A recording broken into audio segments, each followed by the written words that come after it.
So wealth is spiritual, it's energetic, it's within you. Everything is within you. And as we make this flip, we no longer look to the world and wait for the world to give us something. We become the answer we're looking for. As Gandhi said, we become the change we want to see in the world. And then we are able to generate abundance and be a beneficiary presence in any situation, regardless of economies, regardless of jobs. You can start generating abundantly. And really, the sky's the limit once you understand this principle. Now that you know that wealth is spiritual or invisible or energetic, that it's all within you, that the world can't give you anything or take anything away because it's not your source. It can give you great feedback and a beautiful stage to put on your divine drama, to project your movie on the screen of experience. It's a great place, but it's not your source. Once you understand all of that, now you got to understand this principle called the big betrayal. And this basically says that whenever you make something or someone outside of you your source, the universe is set up to fail you. Why? Because as long as you do that, you have to give your power away. And when you give your power away, you don't have the power and the capacity to begin to generate what you need and to be who you are and to give the gifts you're here to give. And if you're not bearing the fruit you're meant to, like a gardener, a branch that's not bearing fruit gets pruned. Like Jesus cursing the fig tree because it didn't have any figs and it died. That's a principle. If you're not showing up and giving of the gifts you have to offer, you don't have a place here. It's like the old saying, if you're not living on the edge, you're taking up too much space. And when you believe other people are your source, you start to shrink that capacity until pretty soon everything is about survival and you're not living your dreams and giving your gifts. And now real challenges and crises and problems start showing up in your life to try to crack you open and bring you back home again. We don't want you to have to go that route. Maybe you've already experienced it. But when you understand this and you start to really live from this place, the universe becomes your silent partner. And I remember really quickly a story years ago after I sort of had my opening and I was in my apartment, and at one point I ran out of my savings. And I was literally living on a prayer, meditating and praying, and the landlord knocking at my front door and the bill collectors knocking on my back door. And I had just gotten one more stay of eviction. And I'll be honest, I was pretty pissed off at God. I was like, how did all the work I've done again get me here, sitting in my faux leather chair in lotus position, barely able to pay for my 19-cent boxes of macaroni and cheese? Like, what gives here? I was like Gary Sinise in Forrest Gump. I had my Gary Sinise moment. I sat down one night and I said, okay, God, I don't know if this is true or not, but one way or the other, I'm going to find out, because I'm not getting up out of this chair until I know. They're going to have to pry my cold, lifeless hands from this faux leather chair, because I'm not moving until I know the truth. I'm like, bring it on, God, like Gary Sinise on the top of the sail. And I sat there and I meditated and I prayed, and daylight turned to dusk and the crickets came out for their nightly chorus. And I wrestled with my angels and demons like Jacob, and was pinned to the floor over and over again. And then at one point in the middle of the night, all of a sudden this voice came to me, or some energy, and it basically said, you made your bank account, your savings account, your source. And whenever you make anything outside of me, your source, the universe is set up to betray you. And it was like literally, it's like basically like, thou shalt have no other gods before me, and I half expected to turn around and see Moses standing there, looking a lot like Charlton Heston, holding a big tablet. It was that real. I was like, whoa, and it just shook me. And suddenly I understood all these ancient teachings, and I'm getting chills again as I remember this.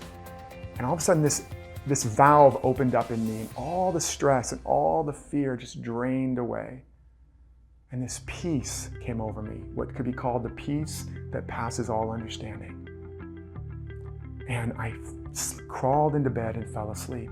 And for the next few days, I walked around and I was just in this daze of peace. And I didn't know how my bills were going to get paid, but I didn't care anymore. I knew I was taken care of from something deeper. And the phone rang, and it was a previous acting agent, and they said to me, I know you don't do commercials anymore because you're too spiritual. I was pretty crazy back then. And but they just called looking for you out of the blue. And I said, okay, I'll go on that audition. I booked it.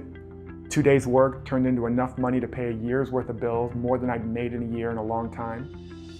And I was taken care of. Now, here's a couple things that are so important. It's going to even pay off in the later videos when I talk about infinite organizing power. I couldn't have imagined that outcome. I couldn't have put that on a vision board because it was outside of my self-concept. I didn't do that anymore. But the infinite organizing power of the universe knew the quickest, most direct way to meet my need. And it did. And the other thing was that I wasn't living based on eyesight. I was living based on insight. I had found this interconnection again, and I began to walk and step out on that invisible bridge, like in Indiana Jones when he's got to cross that bridge. There's nothing there, but he has to take that leap. And I began to learn how to step out on that, and the bridge would appear beneath my feet. That bridge, by the way, is called the Path of God in the movie. And I began to see as my life began to emerge and blossom and abundantly fulfill my needs from within. As little bit by little bit, I let go of all the outer conditions as being my source. So when you understand this big betrayal principle and you put it into your favor, it's a whole new ballgame. Okay, so just take a deep breath now. And again, let the energy drop down from your head into your heart. I've just really downloaded a lot here. It's very, very important. But I want to jump into one final piece in this video, and that is that even when you understand these foundational principles, the real nature of wealth, the real source of wealth, that it's all within you, that even when you've got all that, which is super important and a very necessary shift, if you don't understand what I'm about to talk about, which is the 5 hypnotic wealth spells, you're still going to experience limitations where there are none. Like that example I gave in the beginning with the fish, or like if the person's been hypnotized that they can't lift up their arm, they can't. Or that there's snakes surrounding them, they're gonna huddle in the corner afraid if they're afraid of snakes. You know, so, and it's as real as anything. And so the limitations that you're experiencing in your life right now feel very real, but in most cases you've been hypnotized by one of these auto-suggestions of human conditioning, of limitation and separation. I'm just gonna briefly go through these because you've got your ebook where I go into it much more in depth. So please read that. I think it's gonna blow your mind. You're gonna love it. Lots of practical tips and strategies in that on how to work with these. But let's just roll through these briefly so you can begin to understand the bigger picture and really get that you are probably hypnotized on some level, right? Like that old saying, you're hypnotized. So the first one we've already talked about, money and things are wealth. This is a huge hypnotic spell. I mean, we have been so conditioned to believe that we fight and we kill and we, take over whole countries to get the symbols of wealth, right? We lie, we cheat with our own loved ones. We do all kinds of crazy things when we're caught in this. So in any moment you're acting that way, you are hypnotized. Even if you think you know this, you may say, there are no snakes and I don't believe in snakes. But if you've been hypnotized to see snakes, you're still going to respond accordingly. So you got to learn how to snap out of this. The second one is that we're separate from our good and we must attract it, achieve it, struggle, earn, strive to get it, that it's out there somewhere. And as you begin to understand from the Great Reversal, this is a lie and the father of lies, that everything is within you. It's spiritual, it's invisible, it's in the quantum field, whatever concept works for you. But as Einstein said, our sense of separation from each other is an optical illusion. He might have even said delusion. When you believe that it's separate, and then you start to use all these strategies of attraction and achievement, which are very well intentioned, you're coming from a premise that something's missing, something's broken, something's wrong, something's lacking. And then, as I already talked about, you have to end up manifesting the premise that you're coming from. Not the thing you're doing, but the mindset you're coming from. So you end up manifesting more lack, more limitation. You might get more money, but you're more stressed out than ever before and can't enjoy it, and then you end up blowing it or getting sick and having to spend it on that, right? Because you think it's separate from you. When you're in this spell, that's what happens. The next one is you must believe it to receive it. This is a big one that stops so many people from going for it. Because like, well, I don't really feel like I'm confident enough to charge what I'm worth, or I gotta keep working on myself until there's no more fear, until I'm totally confident. No. It's okay to do that, But you've been hypnotized. When you understand that it's already here, that you've already got it, and that whatever's missing is what you're not giving, whatever you're waiting for, you're waiting with and weighing down, then you start to act like the confident person and you activate confidence. You start to act like the wealthy, abundant person. As Deepak Chopra once said, adopt a life of luxury. Don't go crazy, but little bit by little bit, and you start to activate those qualities and capacities within you. You don't have to wait to believe it. Now, I remember one time I proved this the first time for myself. I've been wanting to raise my rates, and I was a writer, and I remember I'd stopped doing a particular kind of consultation because it was a lower cost thing, but then I was doing this work and I just knew that there was a bigger opportunity for me, and I was working within myself to feel that and to be in the right frame of mind. And I saw this opportunity, and I decided to take this consultation, and it turned out at the end he wanted to offer me a much bigger writing job. And at the end he said, how much do you charge? How much will it cost to do this? And inside I was like, oh my God, this is the moment, this is my chance. But I was so scared, I was so nervous, I did not feel confident. And my inner dialogue was like, oh, you can't ask for what you really want. You just haven't reached that level in consciousness yet. You don't really believe it. You're gonna blow it. You're gonna blow it. You're gonna blow it. And before I knew it, I was like, I blurted out the price, and it was like the market level price that I'd wanted to charge. And then I blurted it out, and he looked at me, and he kind of looked down at the paper, and of course it was like everything slowed down, and it was like, eternity. And inside I'm like, oh, damn it. You blew it. You blew it. You totally blew it, man. Why'd you have to go and do that? Why'd you have to say that, right? You ever felt that way? But outside I was like, very calm, very composed. And he looks back up at me, looks down again, looks up and says, okay. And he reaches out his hand, shakes it, and says, we'll have them cut you a check on Monday or Friday. And inside I'm like, oh my God. And outside I'm like, thank you very much, sir. It's very good to do business with you. I'm very calm and casual, and I walked very casually to the door. See you later. Got in my car, waved goodbye, drove very casually, got about a block away, and you can guess what I did. I screamed like a teenage girl at a rock concert. I was like, oh my God, I can't believe it. How did that happen?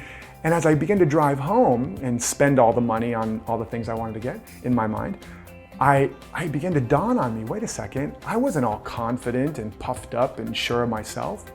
Yeah, I had the intention and I'd been doing some work on it, but I was scared, I was nervous. But I asked. Ask and you shall receive. Now, it doesn't always happen. And I could have talked myself out of it. We're going to talk about later in the third video how to avoid talking yourself out of those opportunities. So you don't have to believe it to achieve it.